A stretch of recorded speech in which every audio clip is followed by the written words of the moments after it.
Exam में कोई भी क्वेश्चन ना हो तो आप उस एग्जाम को कैसे दोगे। अब आप ये सोच रहे होंगे कि ये कैसे पॉसिबल है, तो आज मैं इसी कॉन्सेप्ट पर बेस एक मिस्ट्री थ्रिलर फिल्म को एक्सप्लेन करने वाला हूँ जिसका नाम है एग्जाम। मूवी शुरू होती है और हम देखते हैं कि एक इंटरव्यू में सिलेक्ट हुए 8 कैंडिडेट्स को एक रूम में लेके जाया जाता है और उन सबको अलग अलग डेस्क पर बिठा दिया जाता है। उन सभी के सामने एक पेंसिल और एक पेपर होता है और हर पेपर पर कैंडिडेट और उसका नंबर लिखा होता है। इसके बाद एग्जाम का इन्विजिलेटर वहाँ पर आता है और उन्हें एग्जाम के रूल बताना स्टार्ट करता है। सबसे पहले वो बताता है कि उन सबको एक क्वेश्चन का आंसर देना होगा। फिर वो बताता है कि एग्जाम के दौरान अगर कोई कैंडिडेट उससे या गेट के पास खड़े हुए गार्ड से बात करेगा तो वो उसी वक्त डिस्क्वालीफाई हो जाएगा, और अगर किसी ने भी उनके सामने रखे हुए पेपर को खराब या डैमेज किया तो वो उसी वक्त डिस्क्वालीफाई हो जाएगा। इसके बाद अगर कोई भी इस रूम को छोड़कर बाहर गया तो वो भी उसी वक्त डिस्क्वालीफाई हो जाएगा। लास्ट में इन्विजिलेटर उनसे पूछता है कि क्या आपके मन में कोई और भी क्वेश्चन है, पर कोई भी कैंडिडेट उसे इसका कोई जवाब नहीं देता। इसके बाद वो इन्विजिलेटर घड़ी में 80 मिनट का टाइम सेट करता है और वहाँ से चला जाता है। अब रूम में बैठे सभी कैंडिडेट एग्जाम का क्वेश्चन देखने के लिए जैसे ही अपने पेपर को पलटते हैं तो वो देखते हैं कि पेपर पूरी तरह ब्लैंक है। ये देखकर सभी सोच में पड़ जाते हैं और उस एग्जाम के क्वेश्चन को ढूंढने की कोशिश करने लगते हैं। तभी उस रूम में बैठी एक चाइनीज कैंडिडेट घबराकर अपने ही मन से उस पेपर में कुछ भी लिखना शुरू कर देती है और उसके ऐसा करते ही पेपर खराब हो जाता है और उसे उसी वक्त रूम से बाहर निकाल दिया जाता है। अब ये देखते ही रूम में बैठे बाकी कैंडिडेट्स को ये समझ में आ जाता है कि वो अपने मन से कुछ भी उस पेपर में लिख नहीं सकते। थोड़ी देर बाद उस रूम में बैठा एक आदमी उस इन्विजिलेटर की बातों को याद करता है और उसे पता चलता है कि उस इन्विजिलेटर ने उससे और गेट के पास खड़े हुए गार्ड से बात करने के लिए मना किया है। मतलब वो लोग आपस में तो बात कर सकते हैं। हम सभी लोग आपस में बातें करने लग जाते हैं और सभी मिलकर उस एग्जाम का क्वेश्चन ढूंढने की कोशिश करते हैं। सभी कैंडिडेट एक दूसरे को अपना नाम नहीं बता सकते थे, इसलिए उनमें से एक कैंडिडेट सभी के स्किन और बालों के कलर के बेस पर उनके निकनेम रखता है, जिसमें वो खुद का नाम व्हाइट रखता है और बाकी का नाम ब्लैक, ब्लॉन्ड, ब्राउन, ब्रूनेट और डार्क रखता है। और लास्ट में बचे हुए एक कैंडिडेट का नाम वो डेफ रखता है क्योंकि वो किसी से भी बात नहीं कर रहा था। इसके बाद सभी लोग क्वेश्चन ढूंढने के लिए अलग अलग तरीके सोचते हैं। सबसे पहले वो सोचते हैं कि क्वेश्चन पेपर में ही है पर वो इनविजिबल है, इसलिए वो उसे ढूंढने के लिए रूम की सभी लाइट्स को तोड़ देते हैं ताकि इमरजेंसी में लगी हुई यूवी लाइट से वो उस पेपर में छुपे हुए क्वेश्चन को ढूंढ पाए, पर वो इसमें नाकाम रहते हैं। इसके बाद वो सोचते हैं कि शायद उस पेपर पर पानी डालने से वो क्वेश्चन विजिबल हो जाएगा, पर वो इस कोशिश में भी नाकाम रहते हैं। पर इसी बीच व्हाइट चालाकी से ब्रूनेट से उसके पेपर में ही आग लगवा देता है जिससे वो डिस्क्वालीफाई हो जाती है। इसके बाद व्हाइट डेफ के पास आता है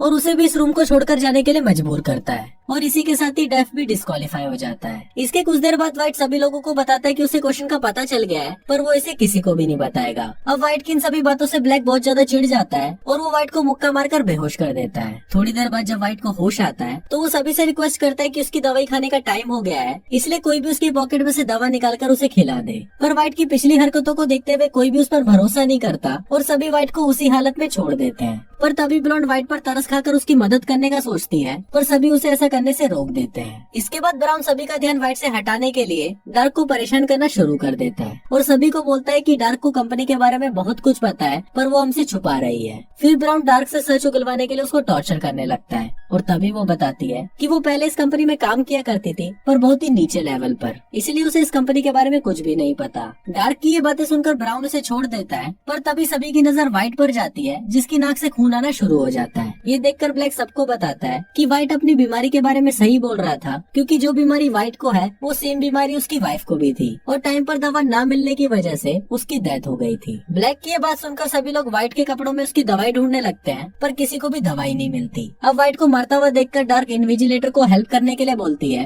पर उसके ऐसा करते ही वो गार्ड उसे कमरे से बाहर निकाल देता है और वो डिस्क्वालीफाई हो जाती है। इसी बीच ब्लॉन्ड को व्हाइट की दवाई मिल जाती है और दवाई खिलाते ही व्हाइट बिल्कुल नॉर्मल हो जाता है। नॉर्मल होने के बाद व्हाइट सबको बताता है कि इस एग्जाम में कोई भी क्वेश्चन है ही नहीं और कंपनी सिर्फ उसी कैंडिडेट को जॉब देगी जो इस रूम में लास्ट तक बचा रहेगा। अब सभी को व्हाइट की ये बात सही लगती है और फिर सभी एक दूसरे को उस कमरे से बाहर निकालने के लिए आपस में ही लड़ाई करना शुरू कर देते हैं। इसी बीच ब्लैक गार्ड से उसकी गन ले लेता है और व्हाइट पर गोली चलाने की कोशिश करता है, पर वो गन काम नहीं करती क्योंकि उस गन पर फिंगरप्रिंट लॉक लगा हुआ था, जिसकी वजह से उसको सिर्फ वो गार्ड ही यूज कर सकता था। पर तभी व्हाइट खड़ा होता है और वो ब्लैक के हाथ से गन छीन लेता है। फिर वो गार्ड के पास जाता है और उसके हाथ से उस गन को अनलॉक कर देता है। इसके बाद वो एक एक करके सभी को उस रूम को छोड़कर जाने को बोलता है। गन से डरकर ब्राउन तो उस रूम को छोड़कर चला जाता है, पर जब ब्लॉन्ड वहाँ से निकल रही होती है तो जाने से पहले वो रूम की सभी लाइट्स को बंद कर देती है। लाइट्स बंद होते ही ब्लैक व्हाइट से गन छीनने के लिए उसके पास आता है, पर व्हाइट रूम के अंदर लगातार गोलियां चलाना शुरू कर देता है, जिस वजह से गोली जाकर सीधा ब्लैक को लगती है और वो जमीन पर गिरकर बेहोश हो जाता है। इसके बाद व्हाइट की नजर डोर पर पड़ती है और वो देखता है कि ब्लॉन्ड अभी भी पूरी तरह उस रूम से बाहर नहीं गई है। उसका एक पैर अभी भी रूम के अंदर ही है। फिर व्हाइट जैसे ही गन लेकर ब्लॉन्ड की तरफ जाने लगता है तभी एग्जाम का टाइम कंप्लीट हो जाता है। अब व्हाइट को लगता है कि वो जीत चुका है, इसलिए वो एक्साइट होकर इनविजिलेटर से बातें करने लगता है। पर तभी रूम का गार्ड व्हाइट के पास आता है और उसे अपनी घड़ी से टाइम दिखाता है, जिसे देखकर उसे पता चलता है कि एग्जाम खत्म होने में अभी भी टाइम बाकी है। तभी हम व्यूवर्स को दिखाया जाता है कि जब सभी कैंडिडेट्स एग्जाम का क्वेश्चन ढूंढने के लिए अलग अलग तरीके खोज रहे थे, तभी डेफ ने एग्जाम की घड़ी को आगे कर दिया था। अब व्हाइट को समझ आ जाता है कि वो डिस्क्वालीफाई हो चुका है, इसलिए वो परेशान होकर खुद को गोली मारने की कोशिश करता है, पर वो उसमें नाकाम रहता है क्योंकि बंदूक में गोली नहीं होती और रूल ब्रेक करने की वजह से उसे उस रूम से बाहर निकाल दिया जाता है। अब रूम में लास्ट बची हुई ब्लॉन्ड सोचने लगती है कि वो क्वेश्चन का पता कैसे लगाए। तभी उसे वहाँ पर डेफ का चश्मा गिरा हुआ मिलता है, जिसे उठाकर वो शीशे के टुकड़े के साथ डेस्क पर रखे हुए पेपर को वापस देखती है, जिसमें उसे दिखता है कि पेपर में सिर्फ क्वेश्चन नंबर 1 ही लिखा हुआ है। फिर ब्लॉन्ड इन्विजिलेटर की कही हुई बातों को वापस याद करने की कोशिश करती है